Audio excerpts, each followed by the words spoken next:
North Korea has reportedly been boosting its defenses along its east coast in response to U.S. bomber flights near the rogue regime.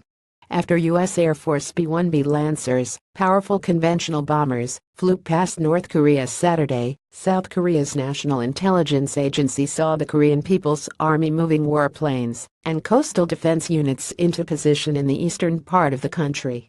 Related U.S. bombers ripped past North Korea to remind Rocket Man of American power. Since the U.S. declared war on our country, we will have every right to make countermeasures, including the right to shoot down the United States strategic bombers, even when they are not yet inside the airspace border of our country, North Korean Foreign Minister Ri Yong-ho said Monday.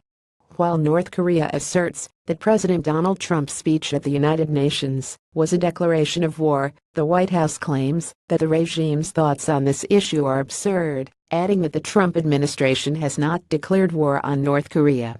It is unclear if North Korea would, or even could shoot down a modern U.S. aircraft, although it should be noted that North Korea has shot down U.S. military aircraft in the past.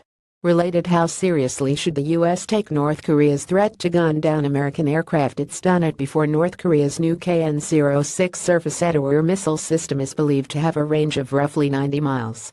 If the North Korean military detects U.S. military aircrafts, the American warplanes will receive a notification, allowing escorts to handle North Korean defenses while the bomber carries out its mission.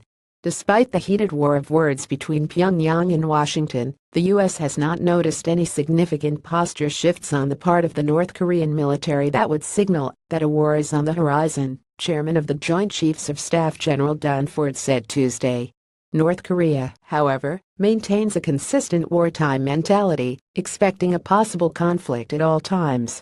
The U.S. military units in the region are ready to fight tonight in the event that a hostile power ignites an armed conflict with the U.S. Follow Ryan on Twitter, send tips to email protect@daillycallerNewsFoundation.org.